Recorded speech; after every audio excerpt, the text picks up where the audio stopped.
그 전 배우자 문제를 말씀하셨는데요. 뭐 언론에서도 다 아시듯이 김민석 후보가 아들의 그런 고액 유학 경비, 미국에서의 생활비 이런 것을 어떻게 충당을 했느냐 하는 그런 문제 제기에 대해서 전 배우자가 다 일임해서 비용을 댄 것으로 알고 있다 이렇게 했습니다.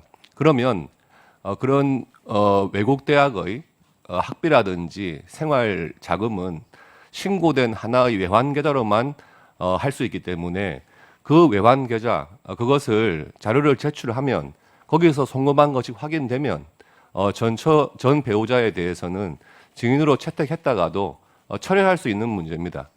그런 부분이 있기 때문에 반드시 증인으로 채택하고 만약에 증인 신문하기 전까지 자료가 제출되면 증인은 철회할 수 있는 문제니까요.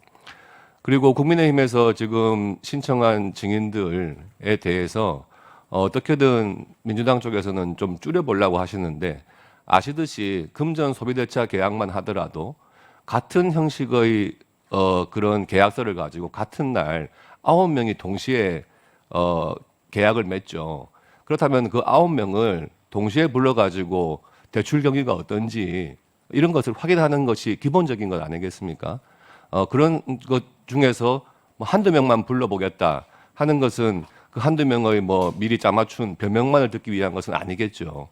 그러니까 이런 것을 감안했을 때 증인 부분은 국민의힘에서는 최소화했고 정말 필요한 사람들만 신청하려고 하는 것이다. 이런 거를 이해해 주시기 바랍니다. 이상입니다. 네, 이제 그만하시죠. 네, 예, 말씀하시죠, 최현일 의원님. 그 배준영 간사님 말씀하신 뭐 자격과 도덕성에 검증하는 게 청문회라 본질이라 생각합니다. 그 부분 동의를 하고요. 근데 인사청문회도 이게 한도가 있고 선이 있다고 저는 봅니다. 지금까지 역대 청문회에서 가족을 이렇게 증인 신청한 경우는 제가 찾아봤는데 없었습니다. 선을 지켜야죠. 그리고 해야 할 일과 해서는 안 되는 일이 저는 있다고 봅니다.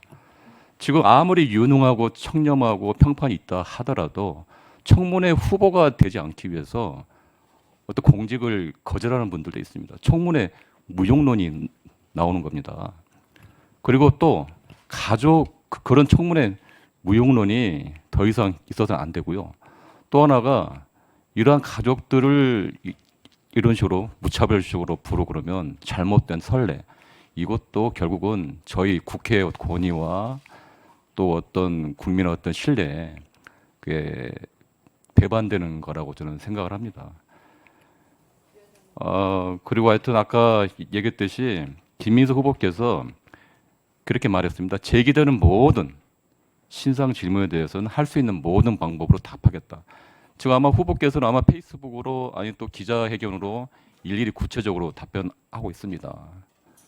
그래서 어떤 궁금한 거나 후보 어떤 본인에 대한 어떤 신상이나 어떤 정책 검증은 그 청문회 때 후보자에게 직접 물어보면 되는 거지 이걸 가족이나 이런 식으로 확산을 해가지고 이런 식으로 불신을 자초하거나 또 이런 어떤 네거티브로 간다고 그런 거는 아닌 것 같습니다.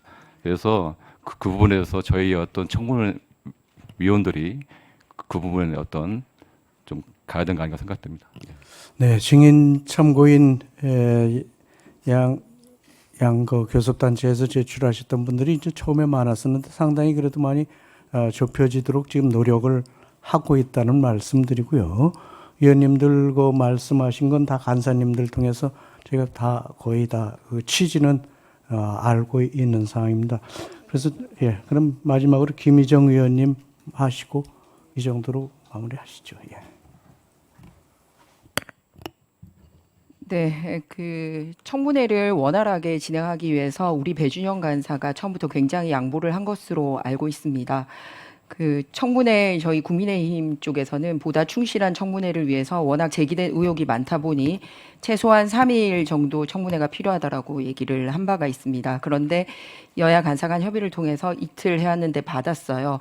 잘 아시다시피 우리 김영 간사님은 가방이 간사를 하셔서 누구보다 더 잘 아시겠지만 이진숙 방통위원장 후보 3일하고 현장 검증까지 해서 4일씩이나 인사청문회를 진행했고 KBS 사장도 인사청문회 3일을 이미 진행한 바가 있습니다. 22대 국회 들어서. 그리고 국무총리도 우리가 저기 황교안 국무총리 때 이미 또 그 3일을 진행한 바가 있습니다. 이런 선례가 있고 상당한 많은 의혹이 있음에도 불구하고 이 일을 원한다라고 해서 저희가 이견 없이 합의를 해준 바가 있습니다. 그렇게 할 수 있었던 이유는 자료나 증인에 있어서 충분하게 협조가 될 거라는 기대가 있었기 때문입니다. 그렇기 때문에 다른 걸로 서로 에너지 소모하지 말고 그냥 증빙된 자료로 답을 하면 됩니다. 앞서 다른 의원님들이 이제 뭐 페북 이런 거 말씀하시는데 주장을 알고자 하는 게 아니라 그거를 증거할 수 있는 공식적인 문건을 요청을 하고 있는 겁니다. 그래서 그동안은 뭐 여야 합의가 안 됐네, 개인정보 제공이 아직 안 됐다고 해서 저희가 신청했던 90여 건 이상의 자료 중에서 단 2건밖에 안 왔거든요. 그래서 오늘은 이제 우리가 여야 합의를 한 만큼 충실히 올 거라고 생각합니다. 증인 신청도 역시 여기 연장선상에서 가고 있다는 말씀을 드립니다. 앞서 자꾸 가족을 언급하시는데 저희가 최종적으로 여당 간사에게 요청했던 안에는 가족은 들어있지 않습니다. 여러 가지 후보자의 재산 형성 과정이라든지 자금 흐름 그리고 계좌 거래 출입국 기록 등 이런 것과 연동해서 증명할 수 있는 증인에 대한 최소한의 요청을 했었고 특히 쪼개기 후원이 아니냐 이런 얘기가 있는 마당에 그중에서 가장 어떤 특정 한 명만 부르겠다라고 여당이 제시한 걸로 알고 있습니다. 저희는 그 모든 사람들이 비슷한 날짜에 비슷한 방식으로 일어났기 때문에 같이 와야지 이게 완결성이 있기 때문에 이렇게 요청을 했습니다. 그런데 그거를 마치 저희가 무슨 가족 때문에 증인 신청이 합의가 안 된 것처럼 얘기하는 것은 굉장히 유감이라는 말씀드립니다. 저희가 최종안에는 가족이 들어있지 않고 이런 그 불법 정치자금 의혹과 관련된 걸 할 수 있는 그런 증인 내용들이 있었다라는 말씀을 재차 드립니다. 그리고 이렇게 그냥 그 소위 정회하는 게 다시 회의를 잡지 못하고 그냥 공전하는 게 아니라 여야 간사가 만나서 인사청문회를 이틀이라도 충실하게 할 수 있는 합의를 해서 빨리 오늘 밤이든 내일이든 우리가 다시 모여서 증인 대책이 반드시 이루어지도록 해야지 이렇게 정회하는 게 증인 신청을 회피하기 위한 수단으로 사용되지 않기를 바라고 촉구합니다. 위원장님.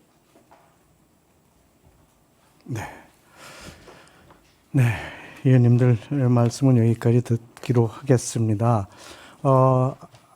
조금 전에도 말씀드린 바와 같이 여야 간사님들이 많은 노력을 하고 계십니다. 그래서 지금까지 일정이라든지 또는 자료 제출 건이라든지 지금까지 잘 협의가 되어 왔고 다만 증인 참고인 문제만 아직 합의가 이르지 못했습니다만 그래도 많이 좁혀졌다는 말씀 다시 한번 드리고 조금 더 노력하면 합의가 이루어지지 않을까 생각합니다. 양 간사님